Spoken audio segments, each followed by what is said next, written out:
Hello dear friends, welcome to knowledge review classes. आप सभी को बता दूं, पीएम श्री केंद्रीय विद्यालय सहदरा दिल्ली की वैकेंसी है, जिसमें आपका चयन इंटरव्यू के बेसिस पे होगा। अब इसमें 2024-25 के लिए वैकेंसी है, वो भी कॉन्ट्रैक्चुअल बेसिस पर, जिसमें आपको क्या लेकर जाना है, कैसे जाना है, क्या क्या डॉक्यूमेंट्स रिक्वायरमेंट होंगे, इंटरव्यू में अगर जा रहे हैं तो क्या फॉर्म को आपको भरना होगा, फॉर्म में क्या क्या डिटेल भरनी, ये सारी जानकारी आपको बताने वाला हूँ। अगर आप दिल्ली के रहने वाले हैं या फिर दिल्ली के अलावा कहीं के भी रहने वाले हैं, हर कोई इस फॉर्म को भर सकता है, क्योंकि हर बच्चों का सवाल यही होता है कि क्या सर हम अदर स्टेट से हैं, फॉर्म को भर सकते हैं। बिल्कुल भर सकते हैं भाई, कोई भी केंद्रीय विद्यालय की कहीं भी वैकेंसी है, कोई भी कैंडिडेट भर सकता है। इसमें ये नहीं होता कि केवल वहीं के लोग भरें, ठीक है। कोई स्टेट की वैकेंसी नहीं है, सेंट्रल गवर्नमेंट की जॉब है तो कोई भर सकता है। कौन कौन सी पोस्ट की वैकेंसी है सबसे पहले वो बता दूं। देखिए, यहाँ पर पीजीटी की बात किया जाए, पीजीटी में बायोलॉजी सब्जेक्ट्स की वैकेंसी है, जिसमें आपको अगर आपका चयन होता है तो 27,500 रुपये पर मंथ आपको सैलरी मिलेगी। दूसरी टीजीटी कंप्यूटर इंस्ट्रक्टर की बात किया जा रहा है, 26,250 रुपये पर मंथ। यहीं पर नर्स की बात किया जाए तो नर्स का पर डे के हिसाब से मिलता है, यानी 750 रुपये पर डे। और कोच बास्केटबॉल का अगर बात किया जाए, 21,250 रुपये कोच का। टीजीटी फिजिकल और ये देखिए PNHE आगे मैं बताऊंगा, इसमें 26,250 रुपये पर मंथ आपको मिलेगा। और यहाँ पर देखिए टेम्प्रोरी बेसिस पे है, वॉकिंग इंटरव्यू है जो कंडक्ट होगा 23 अक्टूबर को। ठीक है, आपके पास समय कम है, 23 अक्टूबर को सुबह 8 बजे आपको इंटरव्यू देने जाना है। जो भी कैंडिडेट अगर एलिजिबल है, अगर देख रहे हैं, तो एप्लीकेशन फॉर्म को डाउनलोड करिए और उसके साथ साथ फॉर्म को फिल करिए। उसके साथ आपका ओरिजिनल डॉक्यूमेंट्स और उसे अटेस्टेड जितने भी फ़ोटो कॉपीज़ हैं उन सभी को लेकर आना है। और ध्यान दीजिएगा, उस फोटो कॉपी पर आपके सिग्नेचर्स होने चाहिए, ठीक है, फोटो कॉपी पर। और ओरिजिनल डॉक्यूमेंट्स इसलिए वेरीफाई करने के लिए बोला जाता है, ठीक है, डॉक्यूमेंट्स वेरिफिकेशन के लिए। तो आपका होगा तो बड़ी अच्छी बात है। सबको थोड़ा क्या होता है ना, आज के डेट में नंबर ऑफ़ कैंडिडेट बहुत सारे हैं और वैकेंसियाँ बहुत ही कम हैं, ठीक है। इसलिए वो कोई मौका चूकेंगे नहीं रिजेक्ट करने का। अगर आपका अगर कोई भी अगर गलती से कोई भी डॉक्यूमेंट्स वो खोजेंगे कि आपका कोई भी ऐसी चीज़ हो जिससे वो रिजेक्ट करें आपको, क्योंकि आज के डेट में अगर कहीं आप जॉब लेने जा रहे हैं तो रिजेक्शन सबसे पहला प्रायोरिटी होता है, ठीक है। चलिए आगे मैं बता दूं, आपको 8 से 9 के बीच आपका सारी चीज़ें डन होगी, मतलब।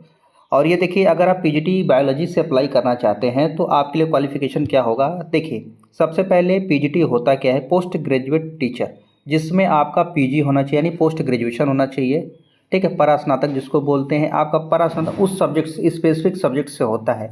अब उस सब्जेक्ट्स में जैसे एमएससी हो गया, एमएससी यहाँ बोला है, आपने एमएससी किया है, उसके साथ साथ आपने बीएड किया है, और कम से कम आपके 50% आपके पीजी में होने चाहिए।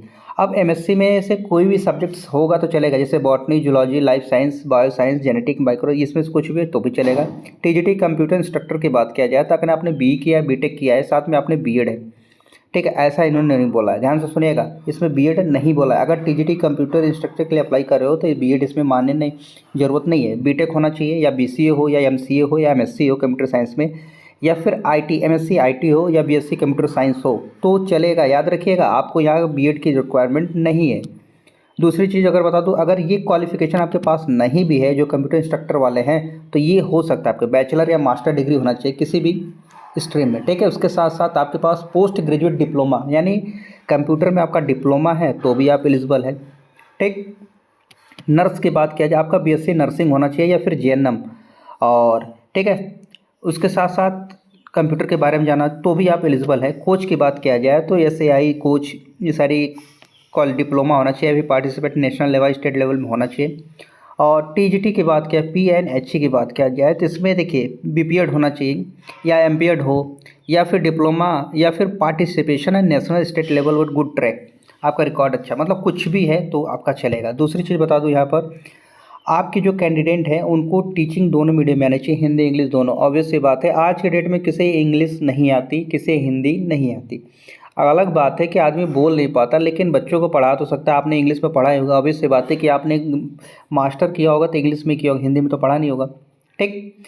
और बाकी सारी चीज़ें नॉर्मल हैं, आप बिंदास जाइए, इंटरव्यू दीजिए। इंटरव्यू का ये फॉर्म है, देखिए बता दूं आपका, ये फॉर्म है जिसको आपको भरना है, biodata form for the candidate on contractual basis for applied. किस पोस्ट पे अप्लाई कर रहे हैं, बीएड पास हैं तो यस कर दीजिएगा, ठीक है। अगर आप बीएड पास है तो यस, उसके बाद name of the candidate capital letter में लिखिएगा, जैसे मेरा नाम अनुराग है, ठीक, तो मैं अपना कैपिटल लेटर लिखूँ, यहाँ अपना फ़ोटो लगा दीजिएगा। ये सारी चीज़ें जो दिख रहा है। और यहाँ पर देखिए सारे जो intermediates, graduation, post graduation, BEd या जेपीएड जो भी है आपका, यहाँ मेंशन करिएगा कितना पाए हैं, कैसे पाए हैं, ये सारी चीज़ें। अगर उसके ऊपर भी आपका क्वालिफिकेशन हो तो अच्छी बात है। ये सारी चीज़ें भरने के बाद इनको बताए हुए एड्रेस पर आपको पहुँच जाना है, ठीक है।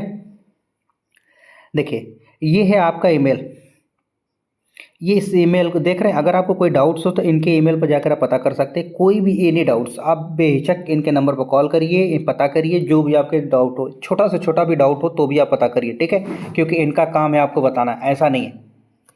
तो आप फटाफट जाइए और पता करिए। और दूसरी चीज़ मैं और आपको बता दूं यहाँ पर कि वीडियो थोड़ी नहीं आ रही थी, कुछ ऐसी चीज़ें हैं। देखिए सबसे पहले मैं बता दूं कि कुछ स्टूडेंट कमेंट भी करते हैं कि सर आपकी वीडियो लगातार नहीं आती। इसका रीज़न ये है कि देखिए एक तो कुछ पर्सनल वर्क था जिसकी वजह से नहीं है। दूसरी चीज़ ये है कि मुझे कंटेंट मिला ही नहीं, मुझे लगा ही नहीं कि ऐसे कंटेंट है जिसको मैं बंद वीडियो बनाऊँ, ठीक है। बाकी सारी चीज़ें तो आप जगह जगह देख ही ले रहे हैं, लेकिन मैं कंटेंट वही बताऊंगा जिससे आपका बेनिफिट हो सके। मेरा कोशिश यही रहेगा और मैं कोशिश भी करूंगा। देखिए ठीक है ना, तो ये चीज़ें हैं। और आप सभी से रिक्वेस्ट है, जहाँ रहिए स्वस्थ रहिए, मस्त रहिए और सही कामों में व्यस्त रहिएगा। और हो सके तो दूसरों की सहायता करिए। वो दूसरों की सहायता जो करते हैं उसके जो हैप्पीनेस मिलती है ना, दिल को मतलब बोलते हैं अंदर से जो सुकून मिलता है वो अलग ही होता है। उसको फ़ील करने के लिए आपको थोड़ा अंदर से अच्छा होना होगा। तो धन्यवाद यहाँ तक वीडियो देखने के लिए आप सभी का। सब्सक्राइब ज़रूर कर दीजिएगा।